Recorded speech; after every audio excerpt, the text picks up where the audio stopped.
Hola, ¿cómo están? Muy buenas noches, bienvenidas, bienvenidos a Tolerancia Cero en este día y en esta noche especialmente noticiosa. Nunca habíamos tenido al 97% de los chilenos en confinamiento y tampoco nunca imaginamos que íbamos a estar en un escenario de nuevamente una postergación de elecciones, es un escenario en el que ya estamos. Por eso esta noche aquí en Tolerancia Cero vamos a conversar con la presidenta del Senado, la senadora Yasna Proboste, y de la pandemia con el vicepresidente del Colegio Médico, el doctor José Miguel Bernucci. Así comenzamos entonces Tolerancia Cero con este equipo que por primera vez estamos todos juntos en esta temporada 2021. Este es el plantel completo de este equipo y parto saludando a mi compañera. Buenas noches, Pablo Escobar. Buenas noches, Daniel Matamala. Y muy buenas noches, Francisco Covarrubias. Recuerden ustedes también de comentarnos con el hashtag Tolerancia Cero. Pueden mandarnos preguntas, comentarios, algo que les gustó, que no les gustó. Bueno, vamos a comenzar con nuestro test de tolerancia y voy a partir yo. Claro, tal vez no debiera criticar una decisión como esta, pero mi test de tolerancia tiene que ver con una decisión de la Corte Suprema que acogió un recurso de protección que había presentado la Corporación Comunidad y Justicia para que las ceremonias y los cultos religiosos volvieran a realizarse de manera presencial, incluso cuando las comunas estaban en cuarentena. Una petición que habían hecho primero al Tribunal de Alzada de Arica, luego a la Corte de Apelaciones de Arica, habían resultado con fallos negativos en ambos casos. Sin embargo, la Corte Suprema acogió este requerimiento basándose en la libertad de culto que está reconocida en la Constitución. Entonces, con esta resolución se va a permitir el desarrollo de actividades religiosas de manera presencial en comunas que estén con cuarentena, pero respetando los aforos. Una cosa que todavía no entiendo porque en cuarentena prácticamente no se puede hacer nada. Pero más allá de que tenemos que todavía conocer la redacción de este fallo, hay dos puntos que no me parecen tolerables. Primero, que una entidad religiosa, argumentando alguna superioridad que no sabemos cuál, una entidad que además debiera promover la solidaridad, debiera promover y respetar la vida, esté pidiendo realizar una actividad en un contexto que reuniones como esa solo traen enfermedad y muerte. Eso no lo puedo entender. Y lo segundo es la respuesta que ha recibido de la justicia, porque en medio de un estado de catástrofe que ha sido provocado por un virus, no por una idea ni por nada especial, nada que sea modificable a través de la voluntad, bueno, se han restringido muchísimas libertades, no solamente la de culto, se ha restringido la libertad de movimiento, la libertad de trabajo, la libertad de reunión, y en este caso fue suficiente que un grupo elevara esta petición para que la Corte Suprema no tomara en consideración tal vez el escenario. Tal vez la Corte Suprema diga no tenemos por qué tomar en cuenta el escenario,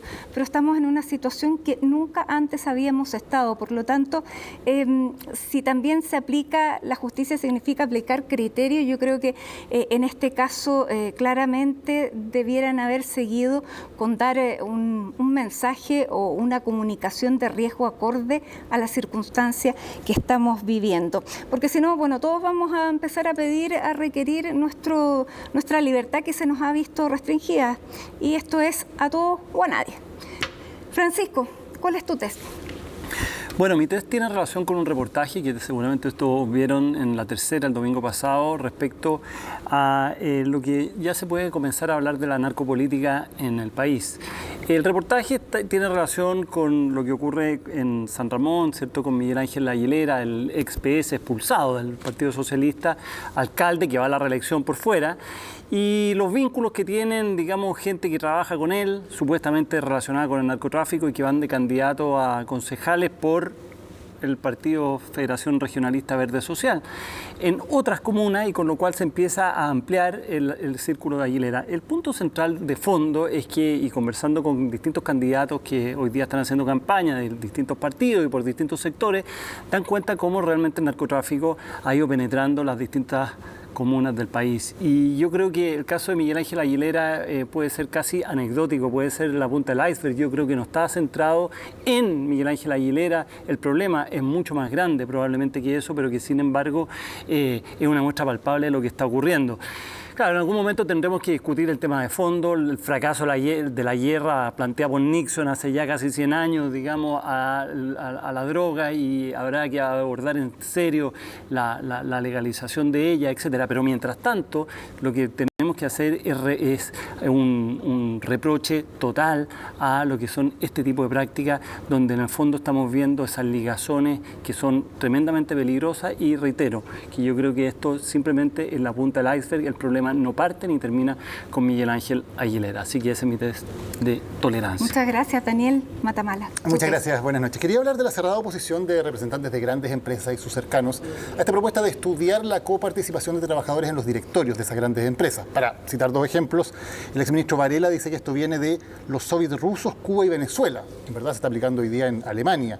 O de Bernardo Fontaine, actual candidato a la Convención Constitucional, que dice que esto viola los derechos de los accionistas. Es curioso porque durante 40 años en Chile, si aplicamos esta lógica, se han violado flagrantemente los derechos de los accionistas a elegir directores y participar, por lo tanto, de la administración de las empresas de las cuales son dueños. Y me refiero a usted y a todos los que somos dueños de parte de las grandes empresas chilenas por medio de nuestros fondos de pensiones.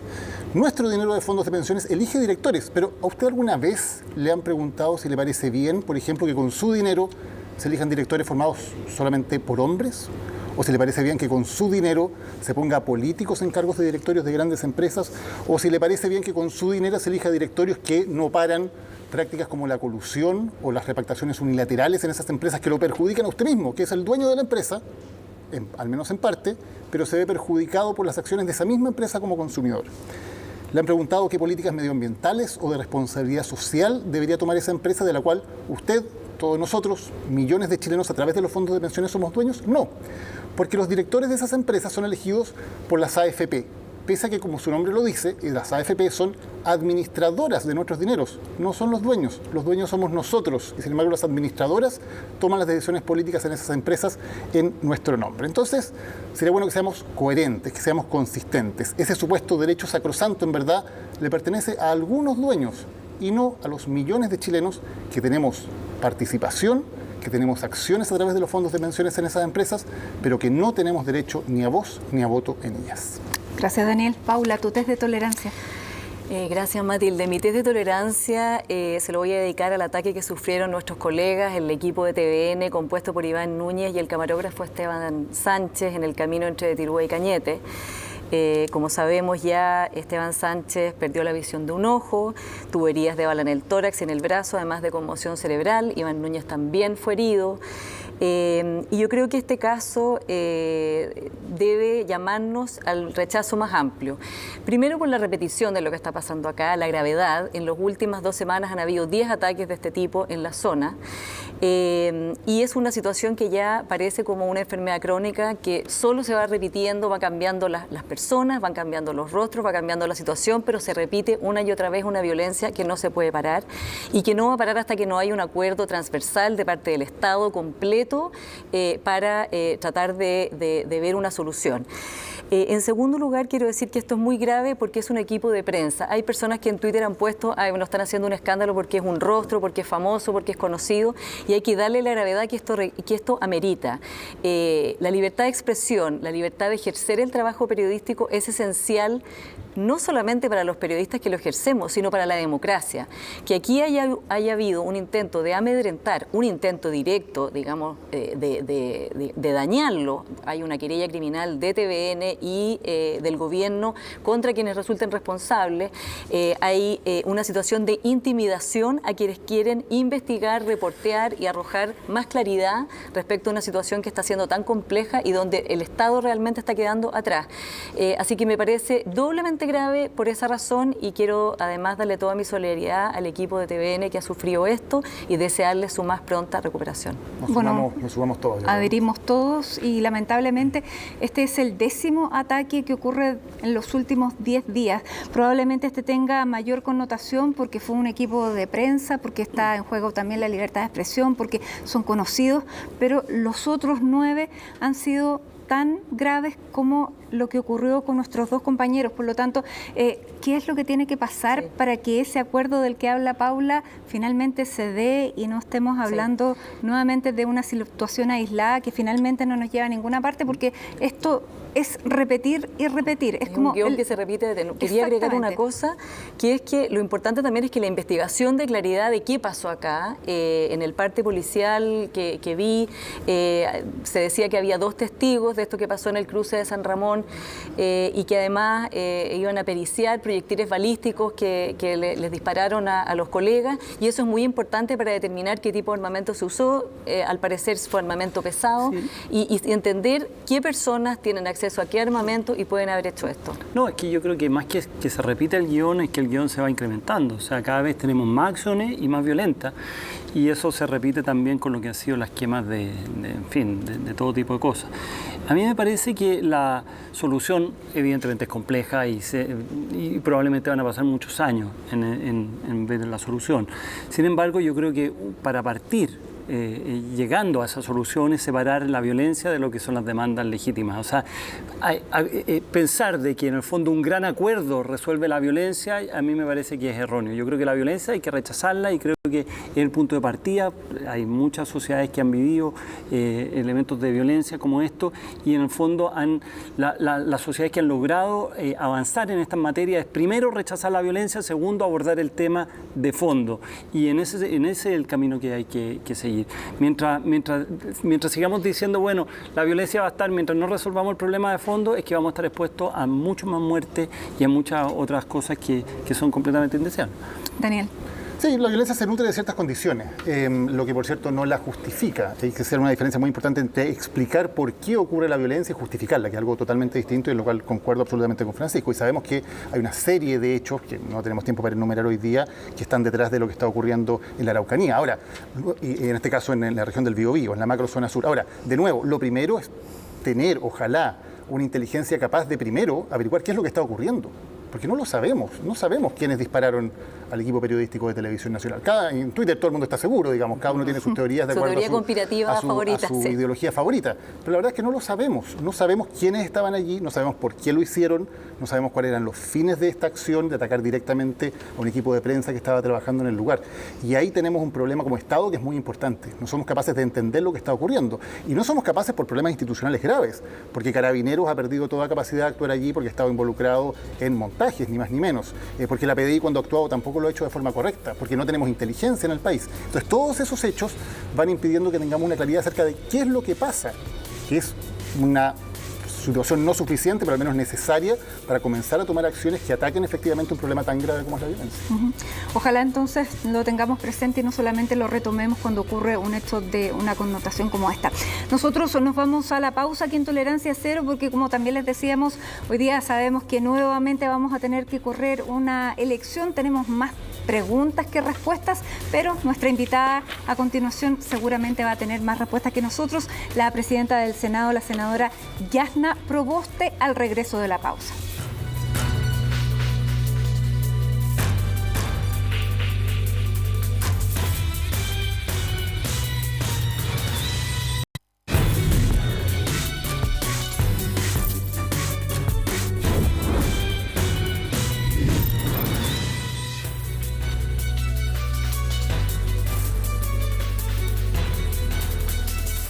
Y ya está aquí en nuestra mesa de Tolerancia Cero la presidenta del Senado, la senadora Yasna Proboste. Senadora, bienvenida, gracias por estar con nosotros en este día que ha sido tan noticioso en una situación que, como decíamos al principio, ninguno pensaba que se iba a volver a repetir, que era la postergación de una elección. Así que tenemos muchas dudas, pero yo quiero partir por algo que empezó como calentando el fin de semana alrededor de este tema, y le quiero preguntar si usted coincide con el presidente de su partido que dijo que esto era un sabotaje de la moneda a las elecciones. Bueno, muy buenas noches a todas, a todos. Muchas gracias por la invitación. Yo creo que aquí cada cual se tiene que hacer responsable de sus dichos.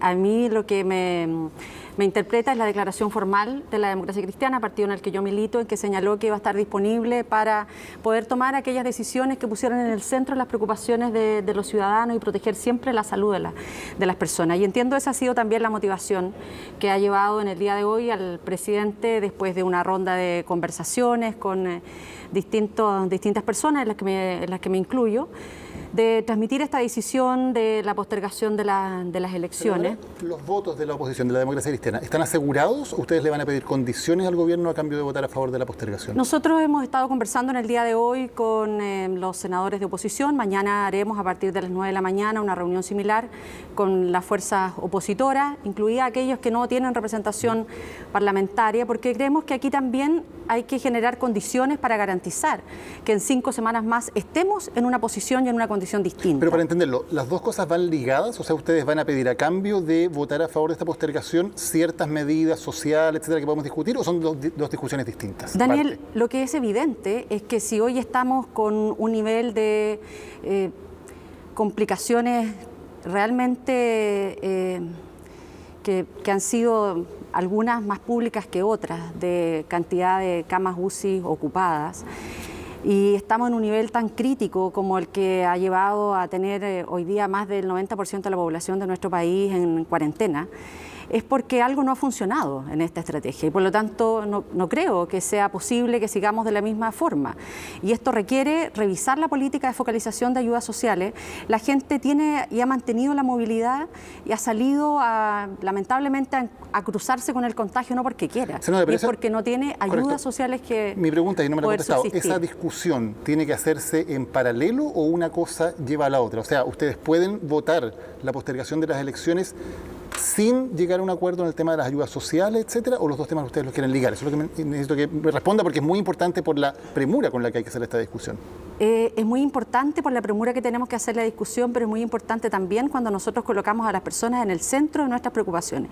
Esta es una decisión que ha sido impulsada por los comités de expertos, y los comités de expertos han señalado en que es necesario postergar las elecciones, y el propio comité de expertos ha dicho en que esto tiene que estar acompañado de otras medidas. ¿Qué es lo que ha dicho? Acelerar el plan de vacunación, mejorar la trazabilidad, y nosotros agregamos, por cierto, el que tengamos una renta básica universal, que podamos entregar ayudas de manera mucho más directa de lo que ha sido esta política de y si no hay esa renta básica universal, ¿no van a votar a favor? Que la pregunta es muy importante, porque en el fondo si el gobierno, es una política que el gobierno no ha hecho hasta ahora de la renta básica universal, ¿por qué van a cambiar ahora, salvo que por la presión de que si no, no van a haber los votos para postergar las elecciones? Lo que ocurre, Paula, es que esta conversación ocurre en procesos que se están llevando simultáneamente. Mañana comienza la discusión en el Senado, particularmente en la Comisión de Hacienda, que preside la senadora Jimena Rincón, respecto al bono de clase media, anunciado por el presidente la semana pasada, el día lunes de la semana pasada, y que se tramitó durante esta semana en la Cámara de Diputados. Nosotros hemos seguido bien de cerca ese debate y tenemos diferencias. La Cámara logró hacer algunos avances, algunas mejoras en este proyecto, pero nosotros seguimos con otra discusión. Entonces son discusiones en paralelo, no es una discusión pero usted, la que se dé simultáneamente. ¿La renta básica universal? Lo que nosotros estamos señalando es que la política focalizada del gobierno ha sido un fracaso, y eso ha llevado a que la gente mantenga altos niveles de movilidad, que hoy día se expresen en importantes niveles de contagio, y que tengamos además una situación muy crítica desde el punto de vista de para terminar camas el tema médicas, camas UCI. Sí, para terminar el tema de la votación. Entonces, no serían condiciones las que pondría la oposición al gobierno, sino que sería como unas peticiones, pero que esto iría por un carril paralelo en base a lo que los expertos han planteado. ¿Sabes lo que ocurre, Francisco? Es que aquí no puede ser que la única solución sea postergar el derecho a elegir, porque lo que nadie entendería es que el Parlamento apoyara una decisión como la que nos pide el presidente y el aeropuerto siguiera abierto, que los centros comerciales siguieran abiertos y que la gente siguiera expuesta a aglomeraciones. Porque aquí se ha hecho una situación que es compleja, porque independientemente de la decisión que se pueda tomar en el Parlamento, yo siento que aquí es efectivo el que hoy tenemos una situación desde el punto de vista sanitario que es muy difícil, y por eso que el Colegio Médico, el Consejo Asesor ha realizado una serie de recomendaciones, y nosotros creemos que esto tiene que ir acompañado de consideraciones que no han estado presentes y que no han llevado a la situación. ¿eso en calidad de petición o eso en calidad de, como quien dice, elementos centrales para aprobar? Porque en el fondo son dos cosas que son un poco distintas, en el sentido de que, en el caso hipotético de que la oposición dijera, no, es que si no me dan estas condiciones no apoyo el Lo que pasa es que no son condiciones... Sería complejo. ¿Sabe lo que ocurre, Francisco? No son condiciones para la oposición, son condiciones pensando en la ciudadanía. Claro. Porque cuando nosotros estamos planteando... Usted habló en la mañana con él, sí, ¿no? cuando nosotros, ¿Lo conversó con él esto exactamente? Cuando nosotros estamos planteando en que aquí las ayudas lleguen de una manera más expedita a la familia, esas no son condiciones para la política, esas son condiciones para la sociedad, esas son condiciones para las personas, porque aquí eso ha fracasado y eso nos ha llevado en el día de hoy a tomar una decisión que ha sido anunciada por el presidente, que yo entiendo no es una decisión sencilla. Conversamos hoy día con el presidente y vamos a conversar mañana. Mañana estaba previsto antes de esta decisión a las 17:30 reunirnos con él en la reunión protocolar que hacen todas las mesas del Senado. ¿Y le planteó estas condiciones a él? Yo le planteé en la conversación en que aquí tanto las sugerencias que hace el propio Consejo Asesor es importante incorporarlo. Lo hemos estado conversando además durante esta semana con las sociedades científicas, con la mesa de datos del Ministerio de Ciencia, con epidemiólogos. Tuvimos una sesión especial con el presidente del Colegio Médico, la presidenta, con el propio ministro. Y creemos que aquí se requiere mejorar la ayuda social. Y eso no solo lo decimos nosotros desde la oposición, ojo, lo dicen los propios partidarios de este gobierno, incluidos candidatos presidenciales. Y más allá de estas condiciones, si pudieran darse o no, ¿el tercer retiro sigue corriendo en un carril paralelo? Bueno, también tiene que ver de la misma forma en que son conversaciones que se van dando de manera simultánea. El tercer retiro es una iniciativa que está en la Cámara de Diputados y como lo han señalado los propios partidarios de este gobierno, si no se mejoran las ayudas sociales, es inevitable que ese proyecto avance. Si llega esa iniciativa al Senado, va a ser porque hubo parlamentarios del oficialismo que colocaron sus votos para que eso llegara al Senado. ¿Va a ser complementario entonces? Son conversaciones que están ahí presentes. Senadora, un tema es el de las ayudas sociales, pero además esta postergación de las elecciones genera una serie de problemas que también hay que solucionar y quisiera saber su postura al respecto. Por ejemplo, los alcaldes que están haciendo campañas fuera de sus cargos, ¿vuelven a las alcaldías o van a pasar prácticamente 2 meses y medio las municipalidades sin alcalde? Por ejemplo, ¿qué pasa con los alcaldes que están hoy día corriendo para la reelección, el alcalde Jadwe, la alcaldesa Matei, y que esperaban después de las elecciones municipales inscribirse en las primarias de la oposición? Ahora tenían que inscribirse simultáneamente y ser candidatos al mismo tiempo a alcalde y a presidente. Y eso no se puede legalmente, además. Yo entiendo que se puede, no sé si hay algún problema legal ahí, pero hay un problema político, claramente. ¿Cómo los van a resolver esos problemas políticos que aparecen con esto? Bueno, mire, esta decisión implica varias consecuencias desde el punto de vista político. Usted ha enumerado algunas. Y obviamente cuando uno mira lo que está pasando en las comunas, uno dice aquí también se requiere que los titulares estén a cargo, digamos, no estén fuera de sus funciones. Pero a mí no me cabe ninguna duda en que esos temas los vamos a resolver. Lo que hoy día nosotros esperamos es que se resuelvan las condiciones de las personas. Las condiciones económicas. Las condiciones económicas, las ayudas ¿Sabe por qué se sociales? lo pregunto, senadora? Porque ya la otra vez que postergamos las elecciones, el Congreso lo hizo mal. Hizo una legislación que dejó fuera un candidato que se había inscrito en el plazo, pero como hicieron mal después la legislación, quedó fuera en la inscripción y tuvieron que hacer una reforma constitucional nueva para corregir el error.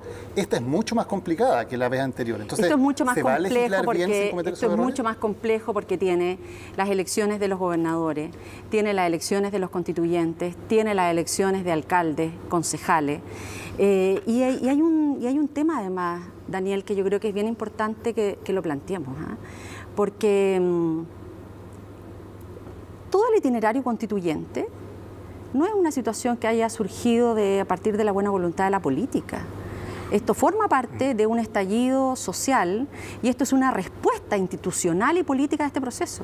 Entonces, también creo que desde esa perspectiva tenemos que dar certeza en que la fecha que se ha propuesto por parte del presidente, mayo de este año, se cumpla rigurosamente. ¿Y cuál es su postura respecto a las campañas? Porque ese es un elemento bien central. Hay gente que se ha endeudado, hay gente que no tiene plata para es hacer una esa campaña. es una situación muy compleja.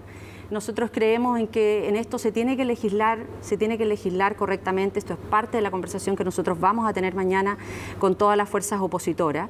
Pero ¿sabe qué? A mí de verdad la principal preocupación que hoy día tenemos es cómo hacemos llegar a las ayudas a las personas claro, sí, para evitar la movilidad. Eso ha quedado súper claro, pero en el fondo acá hay dos posturas. Es que ¿sabe lo que pasa? Es que a uno dice le queda súper claro, pero el gobierno vuelve a presentar un bono de clase media y deja fuera a todos los trabajadores informales en Chile, claro, pero que son más de 2,5 millones.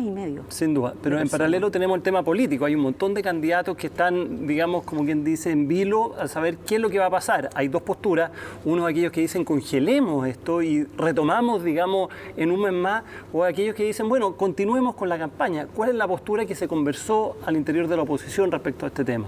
No tenemos una postura como oposición. Yo personalmente creo que uno debiera congelar el periodo de campaña. Hay temas que son complejos, efectivamente Daniel en esto tiene toda la razón. Hoy día, tal como está, impediría que algunos alcaldes que puedan tener legítimas aspiraciones de ser candidatos presidenciales puedan inscribirse para los procesos de primaria porque los encuentra con una incompatibilidad, una inhabilidad. Pero mire, todos esos temas son los temas que nosotros hemos ya estudiado. Sí. Nosotros los tenemos listados, ya hemos reunido a los constitucionalistas hoy día en todos nuestros equipos. Eso se va a resolver. Varios son candidatos, los constitucionalistas. Eso se va a resolver. Lo que es más difícil de resolver tiene que ver con cambiar el foco de este gobierno respecto de cómo entrega las ayudas, cómo efectivamente garantiza el que disminuyamos la movilidad, cómo vamos generando condiciones para que en 5 semanas más no estemos en esta misma condición. Senadora, se instaló la idea y un argumento que me gustaría que lo explicara, que es bastante falaz, que esto extiende el periodo presidencial. ¿Qué es lo que pasa con esta postergación? Yo creo que en esto hay que ser muy claro. Nosotros no vamos a estar disponibles, y eso sí, ahí sin ninguna ambigüedad, en que se extiendan los mandatos parlamentarios, presidenciales, de ninguna forma. Eso no está en la discusión. Lo que sí nosotros queremos insistir en que este gobierno ha equivocado la forma en cómo se ha llevado adelante esta pandemia y estamos en la situación en la que estamos. Este Consejo Asesor, que es el que hoy día recomienda la postergación de las elecciones y una serie de otras medidas, como por ejemplo el que mejoremos la trazabilidad, y en donde también todos los expertos dicen que lo estamos haciendo mal, a pesar de los esfuerzos. Estamos llegando a 2 contactos estrechos cuando se detecta una persona, y toda la evidencia nos dice que al menos 10 debiera ser nuestro propósito. Sí. Pero lo que a nosotros más nos preocupa es cómo somos capaces de cambiar un foco errado y que ha tenido que ver con esta política de la focalización. Solo un dato, porque he leído con especial atención las columnas de ustedes. Y cuando el presidente anuncia $6.000 millones en su ayuda, el informe financiero que es público respecto del bono a la clase media es de 1.500 millones. Entonces, claro, si usted se queda con los 6.000 millones, dice, oye, pero ¿para qué tercer retiro si aquí hay una cantidad importante de ayuda? El problema es que ese titular, ese gran titular, no se traduce en acciones concretas a la ciudadanía y no llega a las familias para reducir la movilidad. Senadora, yo le quiero preguntar, como usted dice, que postergar la convención constituyente es un problema porque esto viene del estallido, la salida, digamos, institucional y democrática, y postergarla, por supuesto que hay un daño acá. ¿Qué pasa si en 5 semanas más no estamos todo lo mejor que pensamos que vamos a estar? O sea, en el fondo, ¿qué va a volver a pasar? ¿Una nueva postergación? Porque también había otros que estaban proponiendo hacer la elección en 3 días o mantener lo de los convencionales y postergar las otras. O sea, ¿en qué escenario se está poniendo usted si es que las cifras siguen estando malas en 5 semanas más? Bueno, mire, nosotros desde el Congreso hemos manifestado nuestra disposición de poder apoyar. Cuando el gobierno llegó este año con una iniciativa de aumentar en un día más, recordemos que la elección está prevista en 2 días y eso se mantiene aún vigente, estuvimos todos disponibles para que eso así fuera. Pero nosotros creemos que hay que tomar medidas sanitarias ahora para que efectivamente no estemos en las mismas condiciones en 5 semanas más. Y porque además nosotros también tenemos que volver a insistir en que no puede ser siempre la respuesta en que sigamos en estados de emergencia, en que se restrinjan los derechos sociales y políticos de las personas y en que se nos restrinja ir a votar, pero que no se restrinja el que uno pueda ir a los centros Senadora, comerciales y estar cuando dice medidas expuesto a la sanitarias, ya ha aglomeración. explicado el tema de las medidas económicas, digamos, de apoyo y, por ejemplo, que no abran los malls, que se cierre el aeropuerto. ¿Qué más se puede hacer? Porque hoy día estamos aplicando cuarentenas, pero hay bastante consenso en que las cuarentenas son cada vez menos efectivas. Son de mentira. Por problemas si no económicos y tenemos sociales, pero ayuda también por efectiva. temas psicológicos, por el cansancio de la población, etcétera. ¿Qué más se puede hacer en términos sanitarios si las cuarentenas ya no tienen la efectividad que tenían antes? Bueno, una de las razones por las que las cuarentenas no tienen la efectividad que han tenido tiene que ver con las ayudas sociales. La gente tiene que salir igual a buscar el sustento para su familia. Hay un dato que es muy relevante de la encuesta CACEN, que la tiene el gobierno, ellos la aplican. El 84% de las familias no logran pasar el día. Ese dato es muy revelador. La profundidad de la crisis social y económica que tenemos derivada de la crisis sanitaria es muy similar a la que Chile enfrentó en la década de los 80. Con los niveles de extrema pobreza, cuando uno mira cómo han aumentado la cantidad de chilenos que hoy día están en el campamento, es una realidad que nos retrotrae a la década de los 80. Entonces, ahí también uno puede decir, a partir de su consulta, si en la década de los 80 fuimos, nosotros éramos más chicos, pero fuimos igual como sociedad al rescate de los bancos. Bueno, yo creo que hoy día también es una forma de volver la mano a esta ciudadanía en que los bancos vayan al rescate de las micro y las pequeñas empresas y en definitiva a la familia. En los anuncios que hizo el presidente de la República la semana pasada, señaló en que se iban a evaluar las postergaciones de los créditos del Banco Estado. Pero cuando uno le comienza a preguntar a los pequeños empresarios que tienen un hostal, que tienen un pequeño emprendimiento y que tienen crédito en las otras bancas, no hay pronunciamiento alguno de eso. Usted dice va a avanzar el tercer retiro, si es que no hay un cambio radical en la forma en que ha actuado el gobierno, pero sabemos que el Tribunal Constitucional ya se pronunció con respecto al retiro en el segundo retiro y dijo que era inconstitucional. ¿No le están ustedes pasando la pelota de manera un poquito irresponsable al aprobar un proyecto que saben que luego el TC va a decir que es inconstitucional y por lo tanto va a provocar una gran frustración a la gente? Hay 6 proyectos que se están tramitando en la Cámara de Diputados del tercer retiro. ¿Y hay uno que salva ese escollo? Hay 6 boletines. Entiendo, Matilde, que los parlamentarios en esa comisión están haciendo los esfuerzos para salvar, porque no es el mismo texto que llegó al Tribunal Constitucional. Y además hay algo que es importante también recalcar, que cuando eso ocurrió en el segundo retiro, el presidente de la República concurrió con una iniciativa similar. Entonces, cuando uno además mira el fallo del Tribunal Constitucional, uno dice, mire, fue un fallo bien dividido, 5-5, y finalmente definió la que era la jefa de asesores del presidente Piñera en su primer mandato, que es la actual presidenta del Tribunal Constitucional. Entonces, yo lo que creo es que aquí, más que hacer la discusión respecto de la constitucionalidad, que lo haremos cuando el proyecto llegue al Congreso, lo que hay que mirar es el tema de fondo, y es cómo estos 2 retiros han significado también un apoyo para la reactivación económica de nuestro país, y esto lo dice el propio Banco Central. El rol de la presidenta del Senado no es, precisamente, entre otras cosas, por cierto, fijarse en que los proyectos que se tramiten en el Congreso no sean evidentemente inconstitucionales, que los parlamentarios no estén tomando atribuciones que la Constitución no les entrega. ¿No es su rol? Lo que nosotros hemos señalado es que vamos a cumplir rigurosamente la Constitución.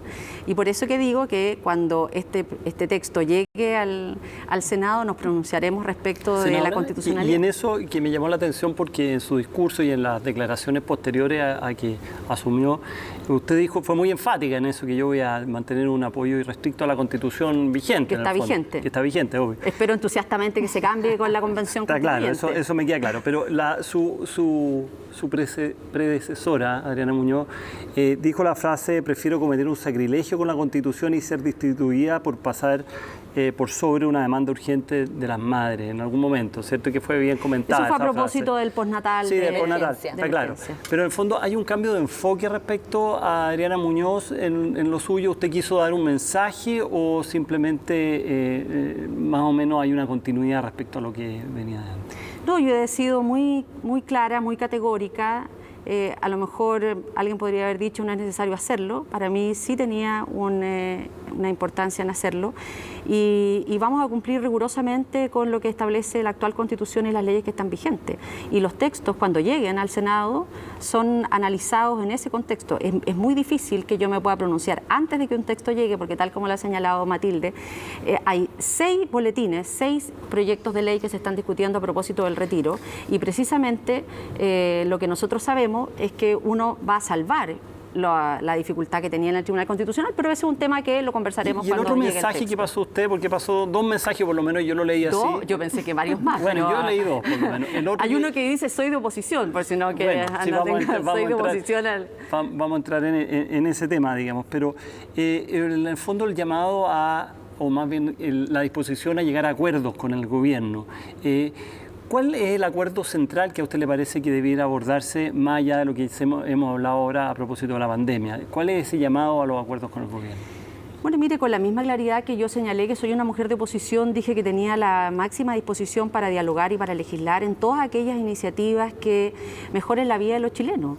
Y planteamos un conjunto de iniciativas, entre ellos renta básica universal, es decir, cómo llegamos con ayuda expedita, sin estas postulaciones, sin estos altos niveles de rechazo que hoy día le asisten a las personas. Otro de los temas que hemos planteado tiene que ver con el Código de Aguas. Llevamos más de una década con bloqueo sistemático y en esta pandemia ha quedado de manifiesto en que el agua debe ser un derecho humano fundamental. La actual legislación, la que se tramita en el Parlamento, establece prioridades de uso y su principal prioridad, la número 1, es el agua para la bebida humana.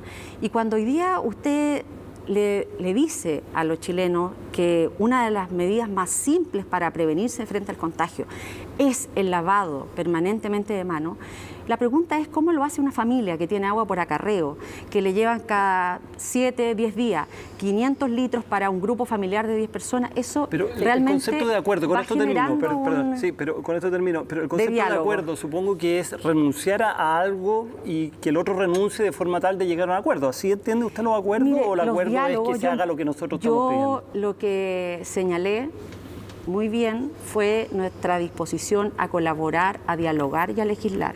Esos fueron los 3 términos utilizados. Y yo entiendo el diálogo como la posibilidad que tenemos de conversar, sin la imposición, sin el forzar el que tengamos que llegar a un determinado acuerdo. Y nosotros esperamos en que ese sea el espíritu que por lo menos nos acompaña en este senadora, yo quiero preguntarle, me quedé pensando en esto de las condiciones que le van a poner al gobierno de cara a la postergación. ¿Está toda la oposición cuadrada en lo mismo de pedir estas condiciones? Porque usted dice no son condiciones, pero en el fondo está diciendo son condiciones para aprobar la postergación, pero también están de acuerdo con la postergación. ¿Están todos de acuerdo en lo mismo?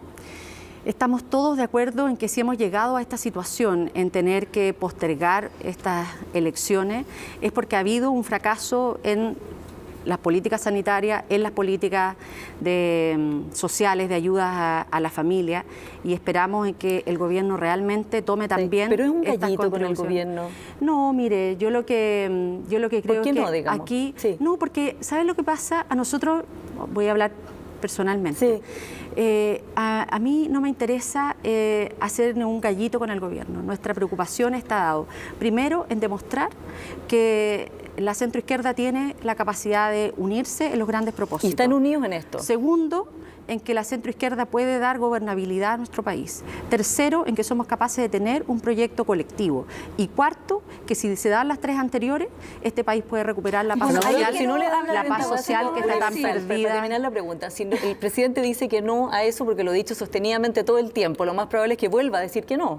¿Qué van a hacer? ¿No van a estar los votos para postergar las elecciones? No, mire, nosotros entendemos en que nos encantaría que el gobierno se abriera a discutir una propuesta como la que hemos planteado, renta básica universal, renta básica ciudadana. ¿Y si no lo hacen? Mañana vamos a estar con la Central Unitaria de Trabajadores, vamos a recibir y escuchar su propuesta respecto de renta básica transitoria. Es decir, aquí hay una fuerza social que realmente da cuenta en que este gobierno lo ha hecho mal respecto de las ayudas sociales. Parte de eso tiene que ver con estas cuarentenas de mentira, porque la gente igual tiene que salir a buscar con senadora, hablemos de la oposición, porque usted también, dentro de los objetivos que declaró al asumir la presidencia del Senado, era que iba a liderar y tratar de lograr esta unidad en la oposición. No dije liderar, vamos a contribuir. Exactamente, y claro, y a ayudar a, yo creo en algo más la colectivo. Paz. Exactamente. Pero hablemos de esta unidad porque el candidato del Partido Radical,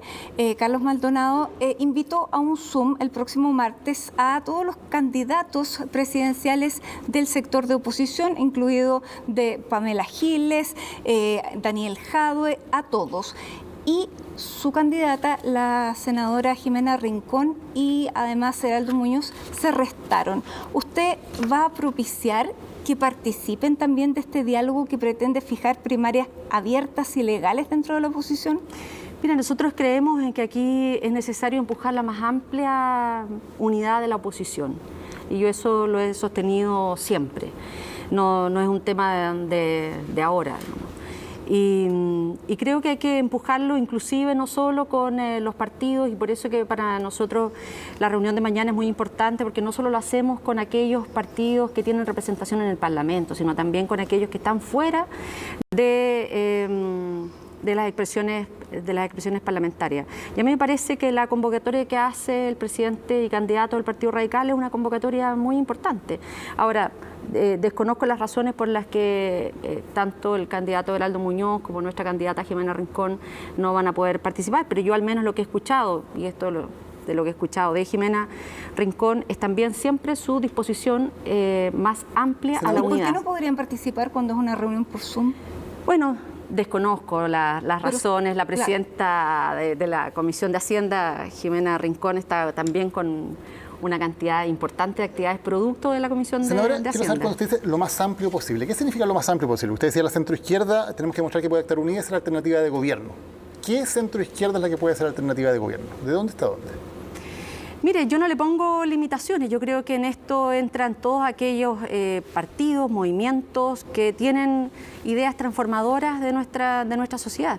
Yo no soy quien para poner limitaciones. Pero, por ejemplo, ¿usted estaría de acuerdo con una primaria en que participen todos, desde Jimena Rincón hasta Pamela Giles? Yo lo que creo es que nosotros tenemos que ser capaces de llegar a la elección de noviembre, no poner en duda esa elección, en la elección de noviembre con un nombre que represente a la diversidad de la oposición en nuestro país. Ok, y si, por ejemplo, Pamela Giles ganara las primarias, ¿usted votaría por Pamela Giles en la primera vuelta? Yo voy a apoyar, yo espero que gane mi candidata, todos esperamos que sus candidatos ganen, yo espero que mi candidata gane, y creo que está haciendo un gran trabajo para que eso sí ocurra. No es Pamela Giles, en todo caso, para no, que mi nadie candidata es Jimena Rincón, pero mi candidata es Jimena Rincón. Pero votaría por Pamela Giles, entonces. Estuve en su comando hasta que asumí mis tareas como... Pero contéstenos la pregunta, ¿votaría por Pamela Giles en segunda vuelta? Yo lo que he dicho es que en primera, claro. Yo voy a apoyar a quien esté en la papeleta de la centroizquierda. Yo en eso no tengo dificultad. Yo creo que después de todo lo que hemos vivido, en este país, en que claramente la centroizquierda es mejor opción en nuestro país que la derecha. ¿Y eso incluye a la diputada Giles y al alcalde Jadwe? Eso incluye a todos quienes se sometan voluntariamente a este proceso. Senadora, pero ¿cuáles son los puntos de unión? Porque está claro en la oposición a este gobierno, eso es indudable, ¿cierto? Pero ¿cuáles son los puntos de unión? Usted es demócrata cristiana, el Partido Comunista, y por lo tanto uno lee a Marx. Yo competí con un militante del Partido Comunista. Está bien. No, si son todas legítimas las posiciones, pero unos leen a Marx, los otros leen a Maritán, unos creen en el materialismo dialéctico, los otros creen en la Divina Providencia, unos creen... En el mundo son antagónicos, entonces la pregunta es, está bien, hay una unión en torno a la oposición a este gobierno. El personalismo comunitario también. Está claro, pero en el fondo, ¿cuál es el punto de unión hacia adelante, hacia crear un proyecto colectivo de gobierno que en el pasado tuvo problemas, digamos, desde el inicio con lo que fue la nueva mayoría? Bueno, yo creo que al igual que lo que nos ocurrió a nosotros en distintos momentos de la vida de nuestro país, a propósito de la dictadura, pero también de lo que estamos viviendo en el día de hoy. Requiere que las fuerzas progresistas de nuestro país tengan un proyecto colectivo que ofrecerle al país que sea una alternativa mejor de lo que la derecha ha demostrado en este tiempo que es capaz de darle a la ciudadanía. Senadora, uno de los temas de diferencia que hay y yo quiero preguntarle por la reforma de pensiones, se nos está acabando el tiempo y es uno de los temas que produce diferencia en la centroizquierda. Usted dijo que había sido una interpretación errónea, dijo que era una campaña del terror, que su propuesta, que está contenida en el boletín 13.493, propusieron una nacionalización de los fondos de pensiones, pero fíjese que yo lo bajé y dice claramente que este capítulo 16 sobre el nuevo sistema de pensiones deroga decreto ley 3.500, nacionaliza los fondos de pensiones. No solo eso, sino que además los fondos de pensiones irían al Instituto de Seguridad Social y tendría cada persona un certificado saldo de ahorro en una cuenta nocional. Pero lea el artículo 8. Sí, no, pero el artículo 253, el ahorro previsional voluntario es el que podría quedar en una AFP, pero no el obligatorio. Bueno, mire, nosotros hemos presentado un proyecto de ley junto con el senador Alfonso Urresti. Pero digo, esto claramente está estableciendo acá la nacionalización con todas sus palabras. ¿Van a cambiar las palabras? Mire, nosotros lo que hemos presentado, y de hecho por eso la invitaba a leer el artículo... No, sí, me lo leí entero. Sí, octavo, en donde señala que incluso las administradoras de fondos de pensiones pueden seguir con la capitalización pero solo individual. en el ahorro voluntario. Pero ¿sabe lo que ocurre, Paula? Es que durante este año, y agradezco mucho la pregunta, porque nosotros ya estamos viendo la cohorte, o más bien la generación, para una generación completa de personas que han ahorrado en el sistema de la administradora de fondos de pensiones. No, sí está claro que hay que cambiar el sistema. Lo que pasa es que esta introducción es para decir en que no es posible un parchecito. Sí, pero usted está proponiendo que los estamos proponiendo derogar el decreto ley 3.500. Sí, y nacionalizar los fondos de pensiones. No es nacionalizar, porque de hecho si usted mira en el proyecto lo que dice es que la gente va a poder trasladarse de los fondos que tiene, y en el artículo 8 dice además que van a ser siempre de propiedad de los trabajadores. Pero en una cuenta nacional. A una cuenta nacional, pero siempre van a ser de los trabajadores. Es decir, lo que usted logró cotizar lo va a poder trasladar. Pero no, la gente no se va a poder quedar en una AFP, solo con el aporte previsional voluntario. A nosotros nos parece que este es un debate muy importante y a lo mejor tiene que ver con estos mínimos comunes de los que nos hablaba Francisco. Nosotros creemos en que hoy día el sistema no puede ser parchado. Sí, pero solo para entender bien, digo, porque usted fue muy clara y dijo que era una campaña de terror. En este proyecto, las personas que tienen hoy día AFP no van a poder quedarse en la AFP con sus cotizaciones obligatorias. La gente que quiere quedarse en la AFP, que quiere que le sigan cobrando comisiones, que quiere que sus fondos estén invertidos con los vaivenes que ha significado, con las pérdidas que tienen, van a poder quedarse. Pero no con su cotización obligatoria, senadora. Eso lo van a poder hacer de la misma forma como lo tienen hoy día. Lo que nosotros queremos es generar un sistema distinto, un sistema que sea está claro lo que quiere crear, pero digo, aquí dice cuenta nacional y el Instituto de Seguridad. Que tenga un piso solidario. Sí. Hoy día, cuando uno mira a esta generación completa, porque antes decía, mire, que la gente saca una renta baja, tiene una pensión baja porque no cotizó todo el periodo, esa era la excusa. Senadora, se lo pregunto exactamente porque está en el debate de la centroizquierda. La candidata Paula Narváez ha dicho que no es partidaria de la nacionalización, se lo preguntaron, lo aclaró, Heraldo Muñoz tampoco. ¿Y por qué usted no explicita que aquí lo que se está diciendo es que las personas no van a poder seguir en la AFP si no quieren? No, porque a mí me parece que... como lo decía Francisco en su columna, esta campaña del terror. Sí, pero que es que no es el terror, digamos. No, porque yo le estoy invitando a que lea el artículo 8, en donde señala con toda claridad en que la gente va a poder seguir teniendo siempre, los recursos van a ser de los trabajadores, así se dice en nuestro proyecto de ley, y lo que nosotros queremos es hacer una reforma profunda al sistema de pensiones. Cuando hoy día el 55% de las personas que se pensionan, que han cotizado durante toda la vida laboral en la AFP y sacan una renta inferior al sueldo mínimo, 320.000 pesos, sin considerar el aporte previsional solidario, porque si no sacarían 162.000 pesos, es un modelo fracasado. Sí, está claro, y es un modelo que aquí dice cuentas nacionales. ¿Qué más le gusta a usted, senadora, de qué país, para entender bien más o menos el modelo que tiene en la cabeza? Mire, hay varios, hay varios, uno podría decir el canadiense, un modelo que a uno le resulta mucho más atractivo desde el punto de vista no solo de la participación de los trabajadores, sino el cómo se realizan los procesos de inversión de ellos y cómo los propios recursos de los trabajadores pueden servir para invertir en actividades del propio país, independiente que ellos también tienen inversiones afuera. Pero lo que a nosotros nos interesa es poder construir un modelo que realmente garantice pensiones dignas para los chilenos, que tenga un piso solidario y que no deje a aquellas personas que quieran hacer en un tercer nivel su propio ahorro individual, que lo pueda hacer. Nosotros en eso no tenemos dificultad. Muy bien, senadora, lamentablemente llegamos al final del tiempo aquí en Tolerancia Cero. Le queremos agradecer que haya estado con nosotros en una noche especialmente noticiosa y esperamos entonces que mañana estaba llena yo de mensajes de mi zona que planteé los problemas de los asistentes de la educación, de los profesores, de la escuela. Y el mensaje de la mascarilla se lo traté de leer, pero no alcanza. No, esta es la marca de la... la marca, yo pensé que había alguna... No tiene ni un mensaje. ¿Algún mensaje? Nada. Solo es de cobre, ¿no? Ya. Bueno, vamos a ver cómo les va con las condiciones para el día de mañana. Muchísimas gracias, senadora. Muchísimas gracias a usted. Y nosotros nos vamos rápidamente a una pausa y al regreso vamos a estar conversando con el secretario general del Colegio Médico, el doctor José Miguel Bernuche. Siga junto a nosotros, ya volvemos.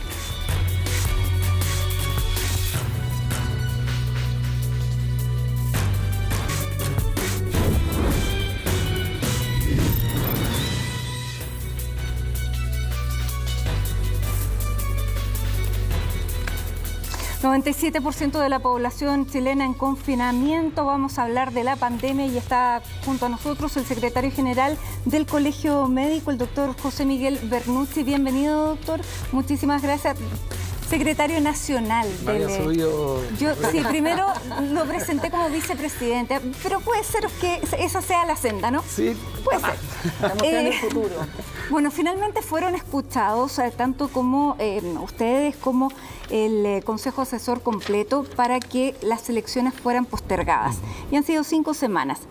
¿Qué nos hace pensar que en 5 semanas, doctor, vamos a estar mejor de lo que estamos ahora cuando tenemos una variante que no conocemos, cuya circulación comunitaria todavía tampoco sabemos cómo se está expandiendo, con vacunas que tampoco sabemos fehacientemente cuánto protegen y tampoco sabemos si hemos llegado al pic y tenemos otros virus circulando? Bueno, yo creo que usted ha hecho un resumen más que completo del grado de incerteza que tenemos con esta situación. La verdad es que las variables que tenemos que poner a analizar dentro del escenario actual son múltiples y usted ha nombrado efectivamente casi todas. Y efectivamente, tal como se señalaba, digamos, hace algunos minutos atrás, fuera de cámara, efectivamente aquí había un número de personas importantes que pensaba que en abril esta situación ya iba a estar totalmente controlada. Habíamos otro grupo que creíamos que efectivamente podría no ser así. Y efectivamente acá existe un alto grado de incerteza, o por lo menos poca certeza de que de aquí a 5 semanas más, sobre todo si no cambiamos varias cosas de las que estamos haciendo, efectivamente pudiéramos estar en el mismo rumbo o por lo menos en la misma situación o un poco mejor. Doctor, para entender, porque el Consejo Asesor dice lo siguiente, en la recomendación que unánimemente dice que hay que postergar las elecciones, pero también dicen, postergar sin agregar otras acciones a las medidas vigentes no da garantías que la situación mejore, incluso podría empeorar por el avance del invierno. ¿Qué son esas otras medidas o acciones urgentes? Bueno, mire, la verdad es que muchas de las propuestas que ha presentado el Colegio Médico van casi en la misma línea del Consejo Asesor. De estas propuestas, lo que nosotros habíamos señalado desde hace un par de semanas atrás es que efectivamente este paso a paso desdibujado había perdido toda su lógica sanitaria. Y lo que necesitamos era un rediseño rápido de shock y que fuera puesto en marcha rápidamente. Y esto se refería, solamente para ejemplificar, en 2 acciones. Primero, fase 2. Necesitábamos una fase 2 que cortara los contagios. La fase 2 actual, con todo lo de dibujado que está, no estaba logrando ese objetivo de cortar el paso hacia la fase 1. Y por lo tanto la fase 2, nosotros le habíamos dicho fase 1.5, era principalmente no colegios. El Consejo Asesor decía fase 3 o fase 4 en un inicio, nosotros dijimos fase 3 al presidente de la República, por lo tanto fase 2 no presencialidad en los colegios. Doctor, permítame interrumpirlo, pero ese debate es muy importante, pero un poco ya fue, porque ahora estamos de 16 millones de chilenos en fase 1 y estamos en cuarentena. ¿Cómo hacemos que la cuarentena sea efectiva? Justamente para allá hoy. Y fase 2 era no colegios, no comercio no esencial y obviamente cortando todo lo que se abrió en algún minuto.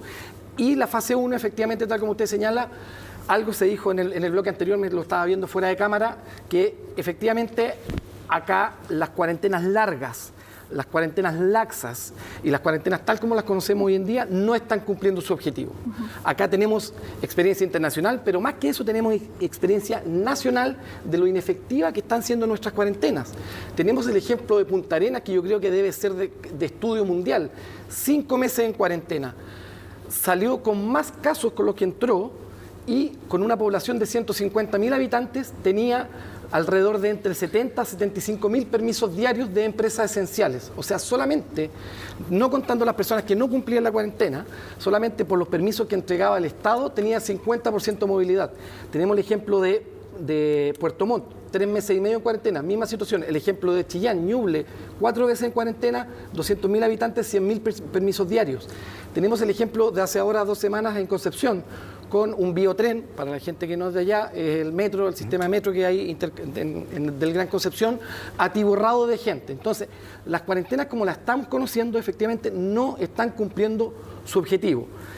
Muy laxas, y las personas que cumplen la cuarentena, es decir, las personas que no tienen estos permisos, las personas que sí se quedan en su casa, se comen los efectos secundarios en salud mental. Doctor, quiero preguntarle. Solamente en salud mental, en violencia intrafamiliar y el comercio pequeño, las pymes, los que no acceden a estos permisos tampoco, terminan Doctor, antes de que se nos vaya el tiempo, quiero saber en qué momento estamos hoy día. El ministro Mañalich, el exministro Mañalich, aunque algunos dicen que parecía el ministro de Salud de nuevo, hablaba de 5 o 6 días de camas críticas. ¿A qué nivel, qué tan cerca estamos del dilema de la última cama? Y cuando uno ve imágenes como el Hospital Van Buren de Valparaíso, que han tenido que instalar un amor, y escenas que se veían en Estados Unidos, digamos, en el pic de la pandemia, pensamos que no íbamos a vivir eso acá. ¿En qué estamos hoy día? Hoy en día, a nivel de números, estamos en el peor momento de la pandemia en nuestro país. ¿Cuántos días de camas críticas nos quedan? Lo que pasa es que lo que hay que entender es que las camas críticas es un sistema continuo de flujo. Sí. Mientras personas van ingresando, se supone que personas van saliendo. Si nosotros detuviéramos el flujo y en realidad no saliera ninguna persona más de camas críticas, con un promedio de... La semana pasada tuvimos un promedio de 40 ingresos diarios a camas críticas en nuestro país, con un promedio de un 25% de eso, de 12 ingresos al día, cerrando la llave de entrada, nos quedaría menos de una semana de camas críticas, ¿ya? O sea, ese es el escenario actual que tenemos, ¿ya? Ahora, los pacientes que van de salida son los pacientes que se mejoran, son los pacientes que fallecen o son los pacientes que logramos trasladar a otras unidades, que con un 95% de ocupación, la capacidad de traslado, esa plasticidad de flujo que tenemos, se torna en prácticamente cero.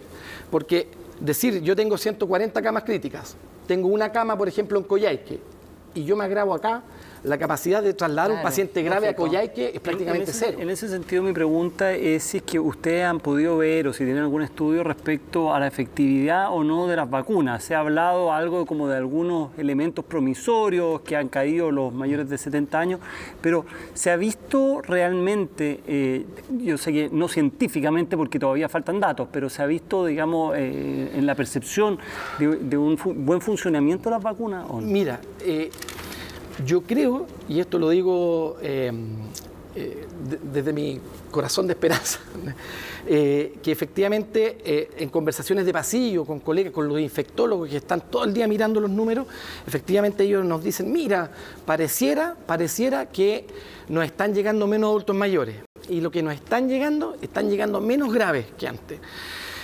Eso nos dicen, digamos, de pasillo.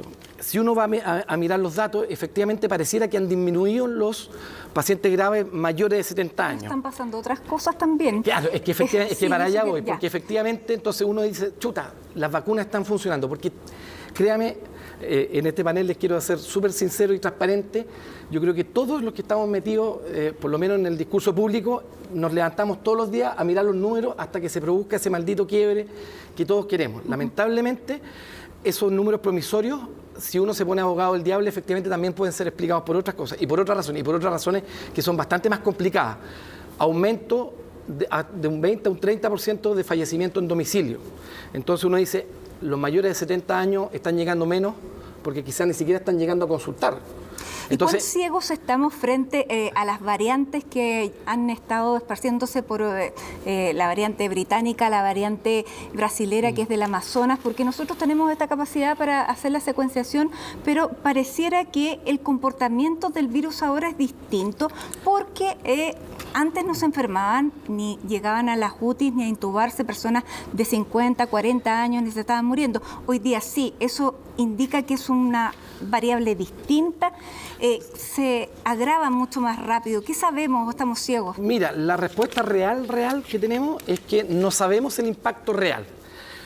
Las cosas que sí sabemos es que tenemos las variantes en nuestro país. Tenemos la variante británica, tenemos la variante brasileña, tenemos una variante californiana y tenemos otra variante que no me recuerdo. Claro, pero parece, salían casos 64, 45, ¿no explicaría esta ola? Es que lo que pasa es que el problema que tenemos con la medición de variantes es que, y esto nosotros se lo planteamos al Ministerio y a las autoridades en la mesa social, hace ya casi 6 semanas, tal como lo hizo también el Consejo Asesor, es que nuestra búsqueda de variantes está siendo muy limitada. Estamos buscando solamente de manera aleatoria en el aeropuerto.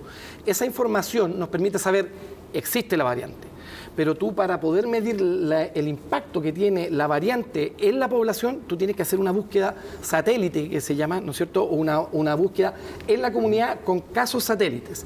Lo que se le ha propuesto al Ministerio es que, efectivamente, por ejemplo, en pacientes graves, en ciertos centros satélites se pueda hacer búsqueda activa de secuenciación o, por ejemplo, en ciertas zonas del país buscar secuenciación activa y de esa forma poder extraer esos datos y poder... ¿Qué falta en el para fondo, poder hacer eso, plata. doctor? ¿Faltan recursos? Recursos, falta solamente plata, principalmente porque la última respuesta que tenemos del Ministerio de Salud es que está a la disposición de las universidades para generar los laboratorios de secuenciación a nivel nacional, pero lamentablemente la respuesta del Ministerio es que todavía no están los recursos para eso. Sí, pero el ISP dijo que anunció que van a empezar a hacer el doble de las 200 secuenciaciones en promedio que hacen al mes. O sea, es un proyecto y además yo no sabía esto, pero que Chile en Sudamérica es el país que más hace secuenciaciones después de Brasil. Sí, no, por eso, sí. ¿Está tan mal? No, no estamos mal. Sí, por lo menos tenemos la información de que tenemos la secuenciación.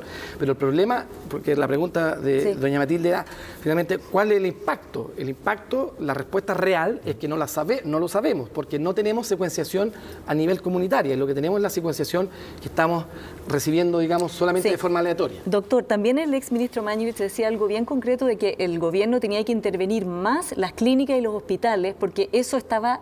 no todo lo tenso que tenía que estar, digamos, dar instrucciones, dar órdenes, mandar interventores. ¿Está de acuerdo con ese análisis? Sí, o sea, sí, yo creo que sí. Mira... ¿Pero qué falta? ¿Por qué los hospitales no están haciendo su trabajo, las clínicas? No, yo creo... A ver, aquí hay que ser súper sincero. Los hospitales están atiborrados. Sí, digamos. Por eso. Los hospitales... ¿Qué podrían hacer mejor, digo? No, los hospitales, lo único que nos queda en los hospitales, que probablemente de aquí al miércoles, es que al suspender todas las cirugías electivas, porque esa orden ya está, digamos, ejecutada, es que se van a comenzar a ventilar pacientes en pabellón. O sea, en la mesa quirúrgica va a volar la mesa quirúrgica y esa máquina de anestesia va a servir para ventilar pacientes porque no hay dónde más meterlo. Digamos. Eso es lo que va a pasar de aquí al miércoles. Por lo tanto, los hospitales, en realidad... ¿Y en las clínicas también? Eso es otro punto, porque las clínicas, nosotros hemos tenido... no sé si denuncias, pero sí es que efectivamente hay algunas clínicas que probablemente podrían reforzar mucho más o tener un poco más de empeño, en el fondo, en el tema de conversión de camas. ¿Qué hospitales son los que están peor? ¿Perdón? ¿Qué hospitales son los que están en una situación más crítica hoy día? Hoy día a nivel nacional, la verdad es que la situación de Antofagasta lleva 6 semanas con el hospital prácticamente ocupado en un 100%. Santiago, el Sotero del Río, la Posta Central, bueno, se nos quemó, me decía todo esto en el contexto que se nos quemó el San Borja, el Hospital de la Florida está en una situación sumamente complicada, su director haciendo malabares, digamos, y creando una épica con los funcionarios, tratando, digamos, de responder a la demanda. Doctor, ahora, una cosa es tener los ventiladores, que sabemos que se hizo un gran esfuerzo para tener muchos disponibles, tener las camas críticas o poder incluso utilizar los pabellones para eso. Pero ¿tenemos el personal suficiente, con la experiencia además en uso de esto, para poder operar en estas condiciones o ahí estamos enfrentando un cuello de botella? Eso es súper importante, esa observación. Primero que todo, quiero... a nosotros como colegio siempre una de las cosas que se nos critica es que somos muy criticones con el gobierno, pero efectivamente una de las cosas muy positivas que hizo el gobierno, y aquí hay que reconocerlo públicamente, es que nosotros pasamos de tener 900 ventiladores hoy en día a tener prácticamente 2.800, o sea, crecimos en un 250% en pocos meses, cosa que ningún gobierno de ningún espectro político, digamos, pudo reforzar el sistema hospitalario, digamos, de esa forma, y eso hay que reconocerlo y es una de las dos grandes cosas positivas que ha hecho este gobierno. Pero a diferencia de lo que nos pasó en el primer pic, llamémoslo entre mediados de junio y mediados de julio, a diferencia de lo que nos pasó el primer pic, donde la limitante efectivamente era la máquina, era el ventilador con el catre, digamos, la cama crítica, la unidad de paciente crítico, hoy en día la limitante es el recurso humano. Tenemos un porcentaje de licencia que va entre el 25 al 30% en ciertas áreas, sobre todo en las áreas de unidades de emergencia y paciente crítico, y tenemos burnout, tenemos síntomas depresivos, tenemos problemas familiares, o sea, perdón, solamente que el crecimiento de camas que tuvimos en el primer pic se hizo por la buena asociación, digamos, de la compra de estos ventiladores, pero hay que entenderlo así, se pagó el costo de doblar, triplicar o cuadriplicar turnos ese mismo equipo. Francisco, digamos. hace rato que quiere preguntar. No, sí, es que a propósito de eso, porque estamos cumpliendo un año ya con la pandemia y a propósito de las declaraciones de la presidenta del Colegio Médico de que estaban en guerra con el gobierno, ha parecido que esta guerra ha sido varias batallas, digamos, desde el inicio. Y me interesaba en el fondo ¿Ha sido todo lo que ha hecho el gobierno malo? En el fondo, ¿han habido luces y sombras? ¿Cómo se puede hacer, digamos, el análisis hasta ahora de lo que ha sido el gobierno a juicio de ustedes? Porque muchas veces uno se queda con la crítica, porque han habido errores y han habido errores sustanciosos, pero en términos generales, porque los números, si uno ve los números de Chile con los del resto del mundo, bueno, no son muy distintos, digamos, no es que, y en algunos casos son mucho mejores. Entonces, ¿cuál es como quien dice, la calificación general que hasta ahora tiene el gobierno? Mira, yo creo que el mundo científico, el mundo académico, en realidad no tiene una buena evaluación del manejo general, ¿ya?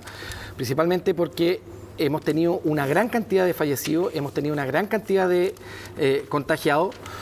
Pero, sin embargo, si uno puede desmenuzar qué cosas ha hecho bien el gobierno, porque esto no se trata tampoco solamente de solo criticar, qué cosas ha hecho bien, el tema de el fortalecimiento de la unidad de paciente crítico, como te digo, fue algo que no hizo ningún gobierno anterior, y lo que vimos es que se necesitaba solamente voluntad política y plata, digamos. La voluntad política aquí un poco presionado por la pandemia, pero los recursos estuvieron y en el fondo eso se hizo en pocas semanas y por lo tanto eso es grande. Lo segundo, digamos, que se puede, y que está por sobre toda la media, digamos, y esto a nivel mundial, efectivamente el programa de vacunación, en eso no hay que, pero donde nosotros hemos fallado ha sido nuestro modelo. Nosotros hemos tenido un modelo de administración de contagios cuando debimos tener un modelo, y así lo he dicho desde el Consejo Asesor, pasando por toda la academia, un modelo de corte de contagio. Y eso es lo que no hemos logrado. ¿Y su opinión del ministro París se traga todo? ¿Cómo dijo la presidenta? ¿El ministro París se traga todo? No, yo creo que el ministro París es una persona que tiene un reconocimiento de sus pares tremendo, pero que, y esto es una opinión personal, él no tiene el tonelaje político dentro del segundo piso que sí tiene el exministro Mañalich. Muy bien, vamos ahora con el minuto de confianza. Cada uno tiene un minuto de confianza. Usted, doctor, lo va a tener al final y vamos a comenzar con el minuto de confianza de Paula. Mi minuto de confianza lo voy a usar para hablar de un nuevo episodio violento en un hogar del Sename, que esta semana pasó el lunes en un hogar del Sename en Carlos Antunes. Un niño de 13 años fue víctima de violencia, al parecer de parte de Carabineros. Ese video sobrecogedor, yo creo que todos ustedes lo vieron. La voz de ese niño gritando "me duele" es algo que cala el alma. Yo quiero decir que, aparte de lo que me indigna esta situación y me conmueve, me llama la atención que los vecinos hayan sido capaces de reaccionar más rápido grabando digamos, lo que el niño estaba diciendo, que no hayan llamado al SAMU o que el SAMU ni siquiera se demoraron una hora en llamarlo y llegó, nunca llegó. Me llama la atención de que este sea un hogar recientemente inaugurado el año 2019 por el presidente y que sigan llamando a Carabineros para atender a estos niños que ellos llaman descompensados o desregulados. Yo creo que realmente llegó el momento de un cambio estructural al Sename. Esto es una vergüenza, y lo último que quiero decir es que hubo personas del Sename que dijeron, para, explicar la situación, que estos niños eran complejos. Quiero decir que nunca un niño hay que estigmatizarlo por su trauma. Eso realmente me parece grave. Francisco, sí. Un minuto. No, me sumo al minuto de la Paula. Yo quería reflexionar en mi minuto respecto a algunos ofertones que hemos empezado a escuchar y que probablemente vamos a escuchar a lo largo de este año a propósito de las campañas presidenciales y de todo tipo. Y en ese sentido me parece que el debate que hemos visto en el Parlamento y que probablemente se va a incrementar ha estado bastante marcado por connotaciones populistas. El término populismo es algo que se ha discutido mucho, viene de la antigua Roma, se habla de los antiguos sofistas griegos, etcétera. Muchas veces se ha usado para denostar cosas que en el fondo afectan a grupos de interés y por lo tanto tiene mala prensa, pero sin embargo escuchar, por ejemplo, como fue la discusión del royalty, y yo no tengo ningún rollo respecto a que se pueda discutir el royalty a la minería, pero la forma de discutirlo sin ver los efectos de largo plazo, sin ver los números, sin llamar a los técnicos, me parece que da cuenta de una lógica y una espiral que cruza la derecha y la izquierda, que puede ser tremendamente peligroso respecto a lo que se nos viene por delante. Bueno, voy a seguir yo con mi minuto de confianza, y es a partir de un artículo que hoy día sale en el New York Times, que es sobre la salud mental que ha traído esta pandemia. Tenemos 2,7 millones de muertos por el virus, pero tenemos una cantidad incalculable que no hemos podido contar ni medir de personas que cada día sufren depresión, ansiedad, angustia, y este artículo planteaba que, por ejemplo, en Japón son las mujeres las que se están suicidando luego de no resistir muchísimas presiones, y en Estados Unidos son los que están llegando a las urgencias por también cuadros depresivos y sobre todo por intentos de suicidio son los adolescentes y los más jóvenes. Es un tema humano, por lo tanto es un tema mundial que no estamos ajenos nosotros, y me gustaría tal vez que pudiéramos poner el acento en eso, porque durante esta pandemia y sobre todo en este minuto no hemos escuchado ni una palabra en relación a la salud mental, que ya nos tiene a todos bastante alterados. Daniel. Sí, gracias. Quería tomar un minuto para hablar del caso de Victoria. Ella es una niña de 9 años que quedó tetrapléjica en un accidente hace más de un año y que está conectada a un ventilador mecánico. Para salir de ese ventilador necesita algo que se llama un marcapasos diafragmático que su ISAPRE se niega a pagar. Los padres tuvieron que ir a la Corte de Apelaciones. La Corte de Apelaciones, por unanimidad, dijo que era obligación del ISAPRE pagar el dispositivo. En vez de hacerlo, la ISAPRE decidió recurrir a la Corte Suprema. Lo más probable es que los padres de Victoria ganen el caso también en la Corte Suprema, pero cada día que pasa en este litigio judicial es un día más en que una niña de 9 años está amarrada a un ventilador mecánico, en que su musculatura se deteriora y su rehabilitación se hace cada vez más y más difícil. ¿Tiene derecho la ISAPRE a recurrir a tribunales y agotar todas las instancias? Por supuesto que tiene derecho legal, pero uno esperaría un poquito más de humanidad y de empatía cuando estamos hablando del caso de una niña en que cada día cuenta para el deterioro y para el futuro de su salud. Gracias, Daniel. Doctor, su minuto de confianza. Bueno, yo quiero hacer unos llamados haciendo uso de mi minuto de confianza. El primer llamado es a las autoridades en general, desde el presidente de la República hacia abajo. Yo creo que estamos ahora justo en el minuto en que podemos hacer un cambio de estrategia. Estamos en el minuto en que podemos hacer el verdadero corte de contagio. Cada contagiado significa un fallecimiento y en ese sentido no hay otra forma de evitar fallecimiento que no sea evitando los contagios. El segundo llamado que quiero hacer es al ministro París, que se recuerde que él fue presidente del Colegio Médico y en ese sentido tiene que tratar mejor a sus médicos. Tenemos grandes grupos de médicos que se sienten muy maltratados y en ese sentido esperamos nos pueda responder a todos. El tercer llamado es a la población. Queremos pedir, por favor, que estamos en un momento sumamente complicado. Queremos pedir su ayuda. Si podemos evitar esa actividad que es eventualmente evitable, por favor, hagámoslo. Como colegio nos comprometemos a que vamos a seguir presionando por políticas públicas que vayan a proteger a la población. Y el último llamado es a la producción de este programa por el uso de mascarillas, que estamos en el peor momento. Sí, nosotros nos hacemos un PCR todos los viernes, por eso que usamos esto y todos los viernes nos llega hasta el cerebro el palito del hisopado. Mañana, si toda la razón, muy bien. Doctor, muchísimas gracias por estar aquí en Tolerancia Cero en este día tan particular. Le agradecemos, Paula, Daniel, Francisco, nos reencontramos en 15 días más. Muchísimas gracias a ustedes también por acompañarnos esta noche. Que tenga una muy buena noche y sigan nuestra sintonía.